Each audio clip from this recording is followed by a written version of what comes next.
100 цаг яг оюутан сурагчдын амралтыг тохиолдуулаад ер нь бол ингээд хамгийн их гадагшаа явдаг улирал нь бол одоо 6 сараас одоо нэг 8 сарын хугацаанд байдаг. За энэ үед бол гэр бүл хамт олноороо хамгийн боломжит үнийн саналтай богино хугацааны аяллыг илүү хүмүүс аялахыг хүсдэг. Энэ дэр одоо та бүхэн маань ямар компаниар яаж явах уу? Ингээд маш одоо сошиал дор бол маш олон компаниуд байгаа. Тэр учраас нөгөө хүмүүс эргэлзээ төрдөг. Тэгээ ер нь хүмүүс явж байгаа за юу гэдэг магадгүй туршлага муутай компанийг сонгочоод эргүүлээд аялж ирээд асуудал үүсгэхээр нөгөө нийт салбараар яриад идэг байхгүй.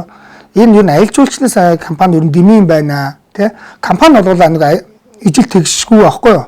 Яг бол компани болон өөрийн гэсэн брэндтэй, өөрийн гэсэн онцлогтой, өөрийн гэсэн одоо хүмүүсийн авч явах арга барилтай, очоод хилийн чандад очоод нэг буух буудал идэх хоолноос авахгүй компани болгон өөр байгаа. Буудлан тэр идэх хоол аялал жуулчлалын хамгийн том нэг тав тухтай эрхэмлдэг зүйл бол унтах хэд тэр идэх хоол нь тухтай байжод монголчуудын аялал маш сайхан болдог. Ягаад гэвэл үзэх ёстой юм нэг хөтөлбөрийн дагуу үзээ явна. Ороо ядарч ирсэн хүн бол тухтай буудалд буух амттай чанартай хоол идэл энэ бол чухал.